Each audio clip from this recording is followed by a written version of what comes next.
रामाय रामभद्राय रामचंद्राय वेधसे रघुनाथाय नाथाय सीताय पतये नमः। अवरामपहर्तारं दातारं सर्वसम्पदां लोकाभिरामं श्रीरामं भूयो भूयो नमाम्यहम्। शिवाय गुरवे नमः। श्रीमात्रे नमः। श्री विष्णुरूपाय नमः शिवाय। श्री राम जय जय राम। श्री हनुमान जय जय हनुमान। जंबवत् सुग्रीव हनुमत सीता लक्ष्मण भरत शत्रुघ्न परिवार समेत श्री रामचंद्र ब्रह्मणे नमो नमः। श्री वेंकटरामाय नमः।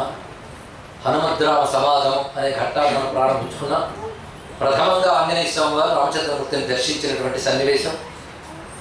కవి రూపం పరిత్యజ్య భిక్షు రూపం తతో భజే అన్నట్లుగా భిక్షు రూపాన్ని స్వీకరించినటువంటి ఆంజనేయ స్వామి వారు రామచంద్రమూర్తితో మాట్లాడుతూ ఉన్నారు. ఇక్కడ ఆ రామలక్ష్మణ ఉభయులను ఉద్దేశించి మాట్లాడుతున్న ఒక్కొక్క మాట చాలా లోతైనవి. ఆ మాటల నైపుణ్యాన్ని వ్యాఖ్యానిస్తే నిజంగా అదే ఒక పూటంతా పడుతుంది. అంత విశేషమైన అంశం అది. ప్రధానమైన కొన్ని మనం చెప్పుకుంటూ హనుమంతుడి యొక్క వైభవాన్ని, రామచంద్రమూర్తి యొక్క వైదుష్యాన్ని ఇప్పుడు తెలుసుకోబోతున్నాం. రాజర్షి దేవ ప్రతిమౌ తాపసౌ సంస్కృత వ్రతౌ దేశం కథమిమ ప్రాప్తౌ భవంతౌ వరవర్ణినౌ.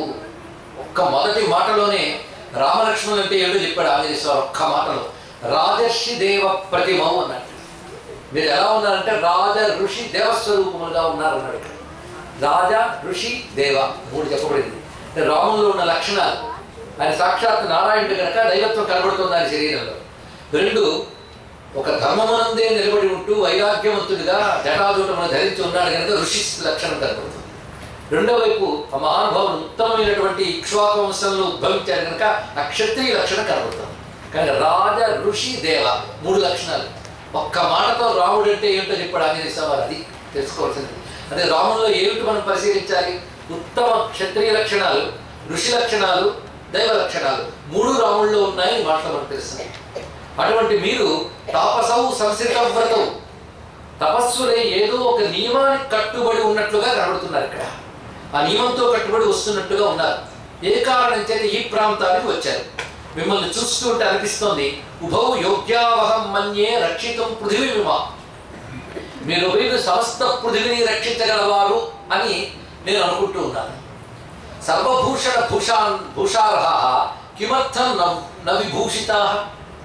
మీరు అన్ని రకాల అలంకారములు ధరించడానికి యోగ్యమైన శరీరములు కలిగి ఉండి కూడా అలంకారాలు ఎందుకు ధరించలేదు?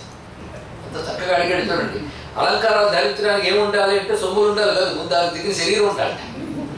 కొన్ని అలంకారాలకి అవయవం వల్ల అలంకారం వస్తుంది, వారు ధరించడం వల్ల అలంకారానికి అలంకారం. అంతేగాని ఇంతగా చెప్పినట్టు సూర్పణకి వడ్డాను అంటూ ఊహించడానికి భయంగా ఉంటుంది కనుక మీ శరీరం ఎలా ఉన్నదంటే ఆభరణములు ధరించడానికి యోగ్యమైన శరీరం అయి కూడా మీరు ఆభరణాలు రాజలాంఛనాలు లేకుండా ఉన్నారే. అందుకే మీరు ఏదో నియమానికి కట్టుబడి ఉన్నారు. రాజులు ఉండవలసిన లక్షణంలో లేదు అంటే మీరు నియమానికి కట్టుబడి తాపసరి సంచరిస్తూ ఉన్నారు. తానెవరో పరిచయం చేసుకుంటున్నారు ఇక్కడ. సుగ్రీవో నామ ధర్మాత్మ కశ్చిత్ వానర పుంగవ వీరో వినుకృత భ్రాత్ర జగత్ప్రవదు దుఃఖిత. సుగ్రీవుడు అనే ఒక మహానుభావుడు ఉన్నాడు. ఆయన గురించి పరిచయం ఎలా చేస్తున్నాడు చూడండి. సుగ్రీవో నామ ధర్మాత్మ వీర వానర పుంగవ. పరిచయం ఎంత చక్కగా. అతను ధర్మాత్ముడు, వీరుడు, వానర శ్రేష్ఠుడు. అది సుగ్రీవుడి విశేషణాలు. ముందు ధర్మాత్మ అని చెప్పాడు. రాముడు చూడగానే తెలిసింది ఏంటంటే ఈయన ధర్మస్వరూపుడు. ఈయనకి ధర్మం అంటే ప్రీతి ఎక్కువ. ఈయన సుగ్రీవుడిపై ప్రీతి కలిగించాలంటే సుగ్రీవుడు వీరుడు గొప్పవాడు చెప్పకూడదు. సుగ్రీవుడు ధర్మస్వరూపుడిని చెప్తే ఈయనకి ప్రీతి కలుగుతుంది కనుక తన ప్రభు అయిన సుగ్రీవుడిపై రాముడికి ప్రీతి కలిగించడానికి సుగ్రీవు గురించి పరిచయం చేస్తూ చెప్పిన మాట ఏమిటి? ధర్మాత్మ. తర్వాత వీరుడు మొదలైన మాట. ఇప్పుడు అతని పరిస్థితి ఎలా ఉన్నదంటే వినుకృతో భ్రాత్ర, తన అన్న చేత అవమానింపబడి జగద్భ్రమతు దుఃఖిత, ఇటు అటు తిరుగుతున్నటువంటి వాడు. ప్రాప్తోహం ప్రేషితస్తేన సుగ్రీవేన మహాత్మ, మళ్ళీ సుగ్రీవుడికి మరో విశేషం చూపిస్తున్నాడు.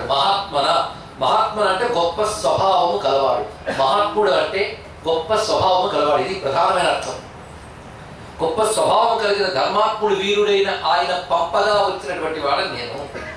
రాజ్ఞా వానర ముఖ్యానం హనుమాన్ నామ వానర. వానర ముఖ్యులకి రాజైన సుగ్రీవుడు పంపగా వచ్చిన హనుమంతుడని వానరుణ్ణి నేను. తన గురించి చెప్పింది ఏం మాట అంటే, రామచంద్రమూర్తి గురించి అంత చెప్పాడు, సుగ్రీవుడి గురించి అంత చెప్పాడు. తన గురించి ఒక్కటే మాట, హనుమంతుడని వానరుణ్ణి నేను అన్నాడు.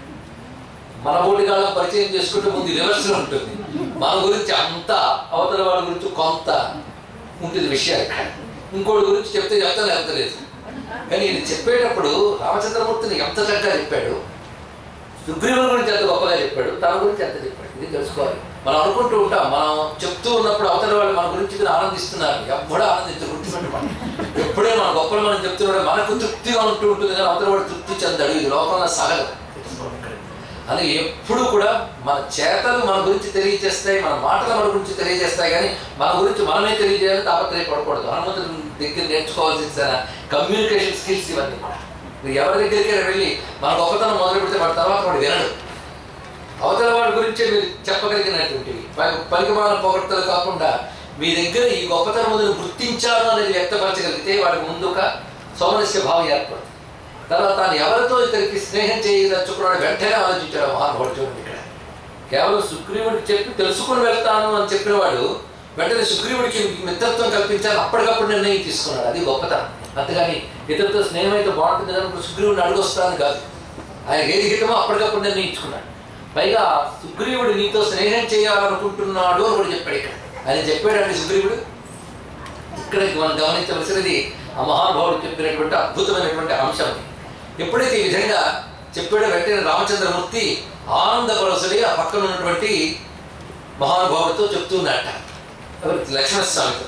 చూసారా ఎంత చక్కగా మాట్లాడాడు ఇతను. ఇప్పుడు రాముడు మాట్లాడుతున్నట్టు చూడాలి. హనుమంతుడి మాటలు విని తమభ్యభాష సౌమిత్రే సుగ్రీవ సచివం కవి.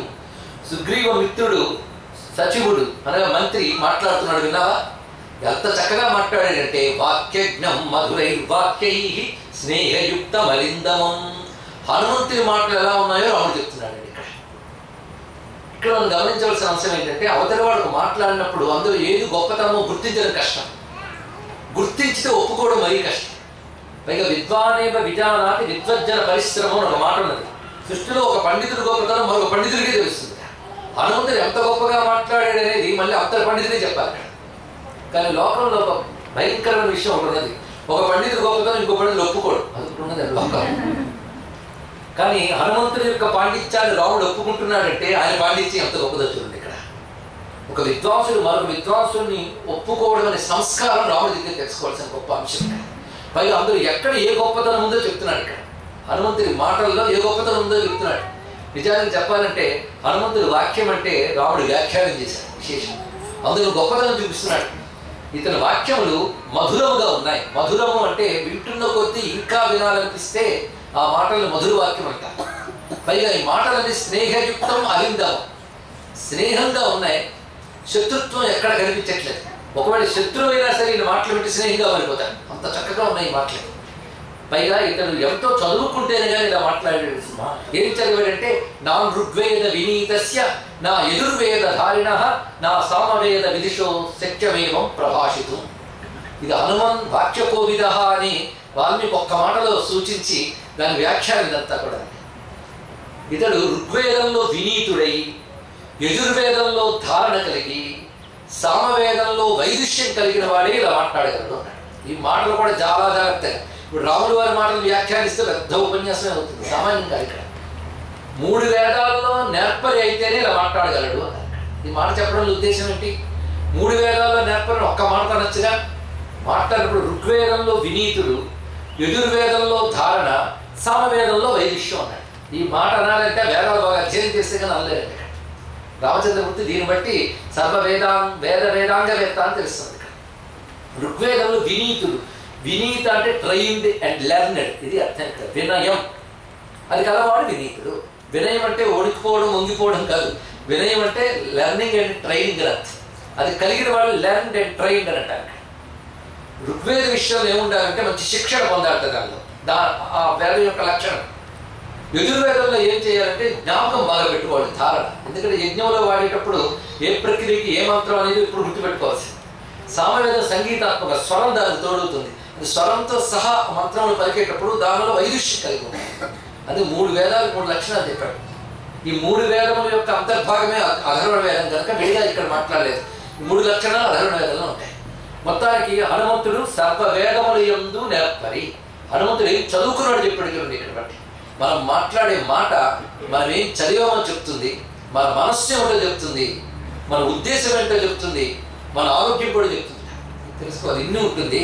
వాడు మాట బట్టి ఏంటంటే పాపం ఒంట్లో బాగున్నట్లేదే అనొచ్చు. ఆరోగ్యం, వాడి చదువు, వాడి సంస్కారం, వాడి మనస్సు అన్నీ మాట బట్టి తెలుసుకోవచ్చు. అందుకు రామచంద్రమూర్తి అంత చక్కగా చూస్తున్నాడు. పైగా నూనం వ్యాకరణం కృష్ణం అనేన బహుధాశ్రుతం. కొందరు నామవాచనం ఏకవచనం చెప్తారు, క్రియావాచకం బహువచనంలో చెప్తూ ఉంటారు, లేదా అడిదిట్టు ఇడిదిట్టు అవుతూ ఉంటుంది. అలా కాదు వ్యాకరణం. వ్యాకరణం అంటే యాంకర్ల మాటల్లో దొరకనిది తెలుసుకోండి. తెలుగు కనబడదు, ఎక్కడో 2-3 ముక్కలు. అది కూడా ఎంత నొక్కి ఎంత వికారంగా చెప్తే అంత పండితులు ఈరోజు. ఇప్పుడు స్వరజ్ఞానం లేకుండా పాడితే గొప్ప సంగీత విద్వాంసుడు, అంత అక్షర దోషాలతో పలికితే అంత గొప్ప పలుకు. మళ్ళీ అది ఫ్యాషన్, ఏం చేస్తాం. ఇతడు నూనం వ్యాకరణం కృష్ణం అనేన బహుధాశ్రుతం. ఇతడు వ్యాకరణం యందు సంపూర్ణమైన నేర్పరి. వ్యాకరణం మాటకి సంస్కారం ఇస్తుంది. ఎంత గొప్పగా చెప్పాడు. యోగము చిత్తాన్ని సంస్కరిస్తుంది, వ్యాకరణం మాటని సంస్కరిస్తుంది, వైద్యం శరీరాన్ని సంస్కరిస్తుంది. ఈ 3 సంస్కారాలు తెచ్చుకుంటే త్రికరణాలు సంస్కరింపబడతాయి. ఈ 3 స్వస్థతగా ఉంటే వేదాంతం, జ్ఞానము, మోక్షం అన్నీ లభిస్తాయి అని చెప్పాడు ఇక్కడ. వాక్కుని సంస్కరించడానికి వ్యాకరణం, శరీరాన్ని సంస్కరించడానికి వైద్య శాస్త్రం, మనస్సుని సంస్కరించడానికి యోగ శాస్త్రం. యోగ చిత్తవృత్తి నిరోధ అన్నాను కదా. ఈ 3 శాస్త్రాలు ఇచ్చిన వాడు ఒక్కడే, అని పేరు పతంజలి. ఇది తెలుసుకోవాల్సింది. ఇక్కడ వ్యాకరణం పతంజలి ఇచ్చారు. ఇక్కడ భారతదేశంలో వ్యాకరణం కూడా శాస్త్రం. అది కేవలం వ్యవహారానికే కాదు, మోక్షానికి కూడా పనికొస్తుంది. ఇది తెలుసుకోవాల్సింది. మొత్తానికి నూనం వ్యాకరణం కృష్ణం. 9 రకాల వ్యాకరణాలు ఉన్నాయట. హనుమంతుడు మహావ్యాకరణ పండితుడు, సామాన్యుడు కాదు. ఒకప్పుడు వేదంలో పదాల్లో వ్యాకరణం ఎలా ఉందో తెలుసుకుందామని కాళిదాసు ట్రై చేశాడు. పైగా వ్యాకరణం, వేద వ్యాకరణం వేరు, లోక వ్యాకరణం వేరు. వేద వ్యాకరణంలో ఉన్నటువంటి కర్మ క్రియ పట్టుకుందామని ప్రయత్నిస్తుంటే ఒక చిలక పక్క నుంచి పంచ నవ అని ఎగిరిపోయేది. ఏమిటి ఎప్పుడు ఈ పంచానవ అంటుంది అని కాళిదాసు అనుకున్నాడు. కొంతసేపటికి ఆలోచిస్తే ఆయనకు అర్థమైంది. నువ్వు తెలిసిన వ్యాకరణాలు కొన్ని 5, నీకు 4 వ్యాకరణాలు తెలుసు, 5 ఉన్నాయి, 9 ఉన్నాయి వ్యాకరణాలు. అవన్నీ తెలిస్తే వేదం నీకు అర్థమవుతుంది. అర్థమైందిట. ఎందుకంటే చిలక ఎవరాన్ని ధ్యానం చేసి ఆ చిలకను ప్రార్థించాడు. ఆ చిలక తన స్వరూపాన్ని చూపించింది. అది హనుమంతు స్వరూపం. ఇది తెలుసుకోవాలి. ఆయన సర్వ వ్యాకరణ పండితుడు, సామాన్యుడు కాడండి. ఇక్కడ ఆయన మించిన కవి లేడు. అందుకు హనుమంతుడు గొప్ప కవి. ఆయన నమస్కారం చేసుకుందాం. నూనం వ్యాకరణం కృష్ణం అనేన బహుధాశ్రుతం. ఈయన అనేక శాస్త్రముల యందు నేర్పరి. వేదముల యందే కాదు, అనేన బహుధాశ్రుతం. శృతం అంటే శాస్త్ర జ్ఞానం అని అర్థం. ఇక్కడ బహుధములైన శాస్త్ర జ్ఞానాలు ఉన్నాయి. హనుమంతుడు ఆడిన మాటల్లో అవి ఎక్కడెక్కడున్నాయో చూస్తే అది రీసెర్చ్ చేయాలి. ఏ మాటలు ఋగ్వేద లక్షణం కనబడింది, ఏ మాటలు యజుర్వేద లక్షణం కనబడింది, వెతికి చదువు రీసెర్చ్. అంతేకాదు శాస్త్రజ్ఞానం అనేకం చూపించాడు. మిమ్మల్ని చూస్తూ ఉంటే దేవతల్లా, ఋషుల్లా, రాజుల్లా కనబడుతున్నారు అన్నాడు. అంటే సాముద్రిక శాస్త్రంలో నేర్పరైతే కానీ మాట చెప్పలేదు. అదే ఒక్కసారి వాడు చూస్తే దేవుళ్ళ ఉన్నాడండి అందాన్ని వీడికి తెలిసిన లక్షణం. ఇక్కడ ఎవరిని పెడితే వాడు దేవుడిని చేసేస్తుంటాం మనం. ఇక్కడ దేవుడికి కొన్ని లక్షణాలు ఉంటాయి. చూడగానే సాముద్రిక శాస్త్రం ప్రకారంగా ఉన్న పొడగలితనము, ముఖ లక్షణములు ఇవన్నీ గమనించి అతను పుట్టుక ఎలాంటిదో చెప్పగలడు సాముద్రిక శాస్త్రం. హనుమంతుడికి ఎంత సాముద్రిక శాస్త్రం తెలుసో సుందరకాండలు ఇంకా తెలుస్తుంది. అక్కడ నిరూపిస్తాడు స్వామి. ఇప్పుడే వచ్చాడుగా. మొత్తానికి అనేన బహుధాశ్రుతం. సర్వశాస్త్రంలో నేర్పరి. పైగా సంగీతంలో నేర్పరి. ఒకటేమిటి, జ్యోతిష్ శాస్త్రంలో నేర్పరి, సర్వశాస్త్రంలో ఎందుకు నేర్పరి. అంతేకాదు బహువ్యాహరత అనేన నకించి అపశబ్దితం. ఇప్పుడు ఎన్ని మాట్లాడాడు, ఇక్కడ ఒక్క అపశబ్దం లేదు చూసావు ఆ మాటల్లో. పైగా మాటల్లోనే కాదు, ముఖ కవళికల్లో కూడా ఎక్కడ కూడా వికారం లేదు. అలా ముఖ కవళికల్లో కూడా వికారం లేకుండా మాట్లాడడం గొప్ప విషయం. లోకంలో ఒక సామెత ఉంది, పెదవుతో నవ్వి నొసలతో చిట్లించాడు. మాట అంటే కేవలం సౌండే కాదు, బాడీ లాంగ్వేజ్. వచ్చారా రండి అంటారు, అన్నప్పుడే తెలిసిపోతున్నారు. జ్వరం వచ్చారా రండి కదా, కళ్ళు తెలిసిపోతాయండి. కనుక మాటలు ఎన్ని వర్కౌట్, బాడీ లాంగ్వేజ్ అంటున్నాడు చూడండి, ఎంత అద్భుతంగా చెప్తున్నారు. మీ పిల్లలకి చెప్పండి, హిందూ మతం అంటే ఏదో ఒక బిలీఫ్ మీద ఆధారపడ్డ మతం కాదు. It's most scientific and philosophical religion అని అర్థం. ఇది తెలుసుకోండి. ఇక్కడ ఎంత అద్భుతమైనటువంటి విజ్ఞానాన్ని ఇక్కడ చూపిస్తున్నారు. ఇక్కడ అలాంటి దాన్ని అధ్యయనం చేస్తే ఎన్ని విషయాలు తెలుస్తాయి మనకి. అది నా ముఖే నేత్రయోశ్చాపి లలాటే చ భూరోస్తదా అన్యేష్వపి సర్వేషు దోష సంవిదిత క్వచిత్. ముఖంలో కానీ, కనుల్లో కానీ, కనుభవంలో కానీ, నుదుట్లో కానీ, బుగ్గల్లో కానీ ఎక్కడా కూడాను దోషం అనేది కనిపించట్లేదు. పైగా అవిస్తరం, అసందిగ్ధం, అవిలంబితం, అవ్యథం. కొంతమంది ఓవర్గా చెప్పిందే చెప్తూ ఉంటారు. అది విస్తారం, అది లేదు ఈయన దగ్గర. అలాగే బ్రివిటీ అనే పేరుతో మరీ కట్టే కొట్టే తెచ్చి చెప్పి అసలర్థంగా కూడా కొంత చెప్తారు. అది లేదు ఈయన దగ్గర. అంటే అతి బ్రివిటీ ప్రమాదమే, అది విస్తారం ప్రమాదమే. అతి క్లుప్తంగా చెప్తే అంత సందిగ్ధంగా ఉంటుంది. అంటే అవిస్తరం, అసందిగ్ధం, అవిలంబితం, సాగరీసి మాట్లాడడం లేదు, అవ్యథం. అలాగే మాటలో కలవరపాటు ఎక్కడ కనిపించట్లేదు. ఏ పలుకు ఎక్కడ పలకాలో చదువుతున్నాడు. ఉరస్థం కంఠగం వాక్యం వర్తతే మధ్యమస్వరం. వక్షస్థలం నుంచి ఏం పలకాలి, కంఠం నుంచి ఏం పలకాలి, దంతములతో ఏం పలికి చెప్పాలి, ఇలా ఒక్కొక్క దానికి వీటిని దంత్యములు, తాళవ్యములు ఇవన్నీ కూడా మనకి శబ్దశాస్త్రంలో కనబడతాయి. ఏది దేనితో ఎక్కడ ఎలా పలకాలో పడుతున్నాడు. పైగా మధ్యమ స్వరంలో మాట్లాడుతున్నాను. స్వరాలు 3 ఉంటాయి. మంద్ర, మధ్యమ, తార అని. తారస్వరం అంటే ఎలుగెత్తి చెప్పడం. దగ్గరున్న వాడితే అలా చెప్పక్కర్లేదు. వచ్చారా అని అడక్కర్లేదు. ఎదుగున్నవాడికి వాడు ఎదురుగానే ఉన్నాడు. పైగా మందస్వరం వచ్చారా అంటే ఆయనకే వినిపించకుండా చెప్తే అది మహాప్రమాదం. కనుక ఎప్పుడైనా పెద్దవాళ్ళతో మాట్లాడు స్వరం ఎలా ఉంటే మధ్యమ స్వరాన్ని ఫిక్స్ చేసుకుంటారు. ఎంత అద్భుతమైన మాట్లాడు. మధ్యమ స్వరం సంస్కార క్రమ సంపన్న, ఒక సంస్కారవంతంగా ఉంది. పైగా ఎక్కడ మొదలు పెట్టాలి, ఎలా అంతసేపు కొనసాగించాలి, ఎక్కడ ముగించాలి, అది క్రమ సంపన్నం, అది కల్పిస్తుంది. అద్భుత, ఒక్కొక్క మాట ఆశ్చర్యంగా ఉంది. అవిలంబిత, ఉచ్చారిత కళ్యాణి వాచం హృదయహర్షి, మంగళకరంగా మాట్లాడుతున్నాడు. ఇది గొప్ప విషయం అండి. కొందరు మాత్రం నోరు తెరిస్తే అమంగళమే. అది కుమారునా మొదలెట్టాడు. ఒకడు మాట ప్రారంభమే చర్చంద్ర బాబోయ్ ఇలాంటి వాళ్ళు అమంగళంగా మాట్లాడతాడు. మంగళకరంగా మాట్లాడడం జరిగింది. అది ఉచ్చారిత కళ్యాణి వాచం హృదయహర్షిని, వినేవారి హృదయానికి ఆనందం కలిగించేట్టు మాట్లాడుతున్నాడు. పైగా త్రిస్థాన వ్యంజయ స్థయ అన్నాడు. త్రిస్థాన వ్యంజన స్థయ అంటే వక్షస్థలము, కంఠము, నాలిక, ఈ 3 ఎక్కడ ఏది పలకాలని పలుకుతూ ఇలా మాట్లాడేవాడు వచ్చినప్పుడు ఎదురుగా కత్తి పట్టుకు నిలబడే శత్రువైనా ఈ మాటలు ఉంటే గుర్తుగా మారిపోతాడు. అలాంటి అద్భుతమైన వాక్కు ఇతని దగ్గర ఉన్నది. ఇలాంటి వాడు దూతగా ఎవరికి లభిస్తాడో ఆ రాజు కార్యములు తప్పకుండా నెరవేరుతాయని అడిగాడు. అంటే రాముడు మొట్టమొదటి మాటలోనే దూతగా సెలెక్ట్ చేసుకున్నాడు. అంత చక్కగా మాట ఏవం విధో యస్య దూతో నభవేత్ పార్థివస్యతు సిద్ధ్యంతి కథం తస్య కార్యాణం గతయోనఘ.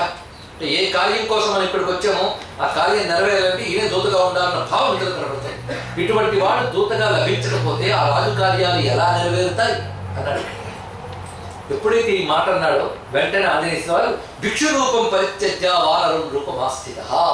భిక్షు రూపాన్ని విడిచిపెట్టి మళ్ళీ వానర రూపాన్ని స్వీకరించాడు.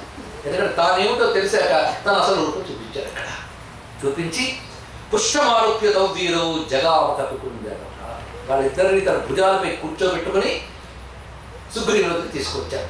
ఇక్కడ మనం గమనించవలసిన అంశం ఏమిటి అంటే హనుమంతుడు ఎంత మాట్లాడినా హనుమంతుడితో నేరుగా మాట్లాడలేదు రామచంద్రమూర్తి. లక్ష్మణుడితో మాట్లాడాడు. అది తరచున త్యాగరాజ స్వామికి బాధ కలిగిందండి. త్యాగరాజు రామాయణంలో ప్రవేశిస్తాడు. అందులో తిరుగుతూ భావిస్తూ ఒక్కొక్క భావానికి ఒక కీర్తన రచించాడు మహాభావుడు. రామ హనుమంతుడు అంతని వాడే మొట్టమొదటి కలిసినప్పుడు ఆయనతో నేరుగా మాట్లాడలేదు. ఎంత పిలుస్తూ కీర్తిస్తూ ఉన్న నాతో మాత్రం ఎందుకు మాట్లాడతాను, నేనంతయ్యా అన్నాడు. ఇక్కడ ఆడ మోడీ గలదే రామయ్య, మాట లాడ మోడీ గలదే. మోడీ అంటే బింకము అని అర్థం.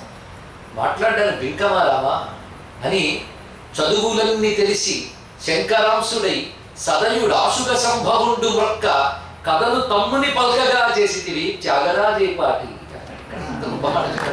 ఎవడైనా హనుమంతుడంటే సామాన్యుడుగాడైనా చదువులన్నీ తెలిసి అన్ని తెలిసిన వాడు. శంకరాంశుడై, అంశ అంటే భాగం కాదు, స్వరూపం అని కూడా అర్థం ఉంది.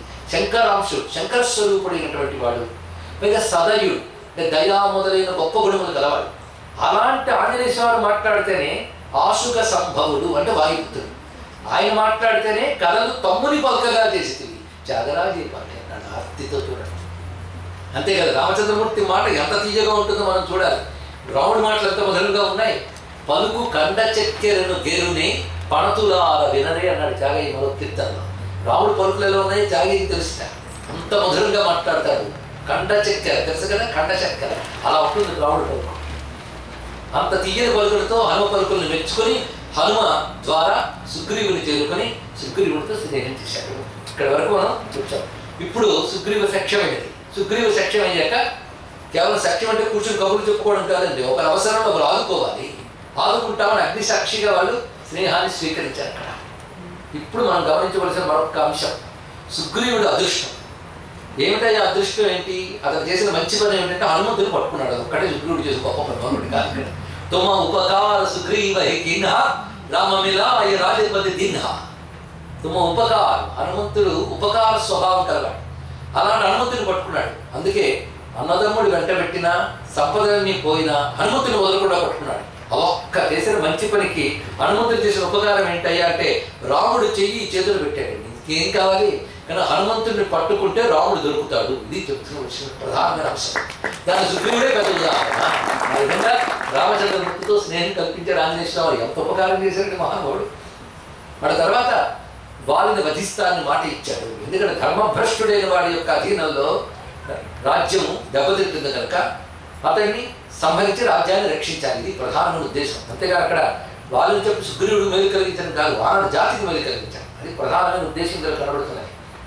అంతేకాదు సుగ్రీవుడి ఉద్దేశం కూడా అది. అప్పుడు వారికి సుగ్రీవునికి ఏ విధంగా కలహం ఏర్పడింది అన్న అంశంలో తెలుసుకున్నాడు ఆయన. పైగా వాళ్ళని సంహరించడం అంటే సామాన్యమైన విషయం కాదు.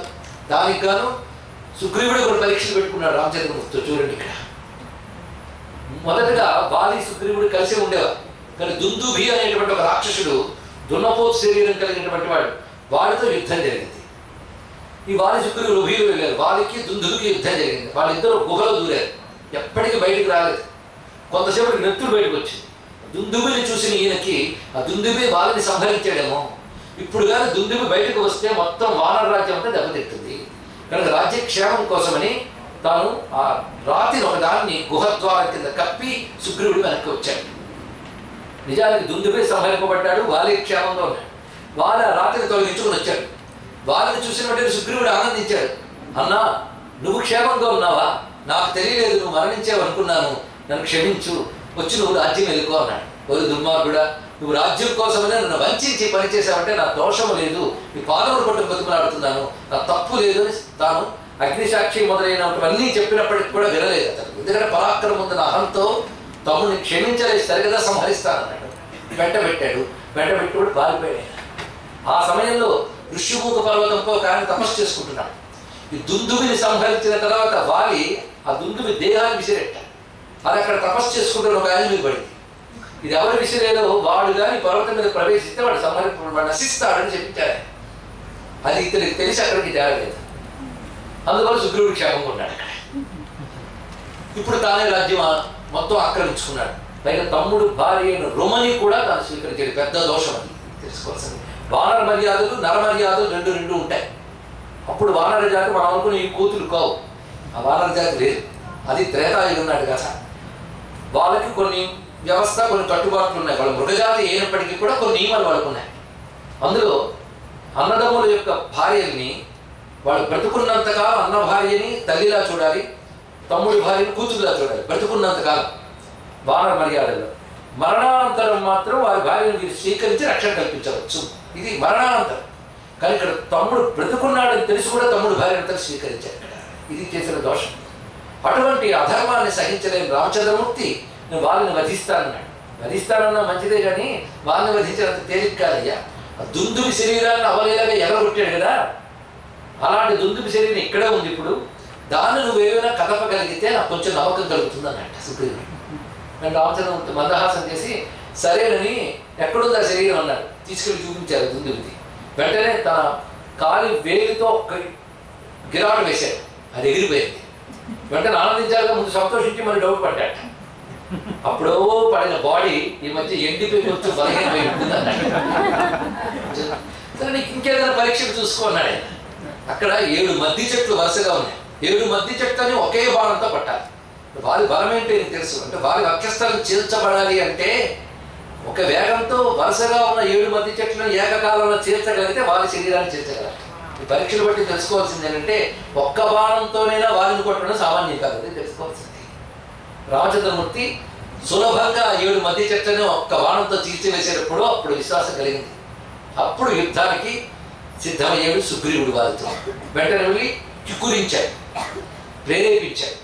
దానితో వారి వచ్చారు, ఇద్దరి మధ్య యుద్ధం జరిగింది. ఆ యుద్ధంలో 4 దెబ్బలు తిన్నాడు సుగ్రీవుడు.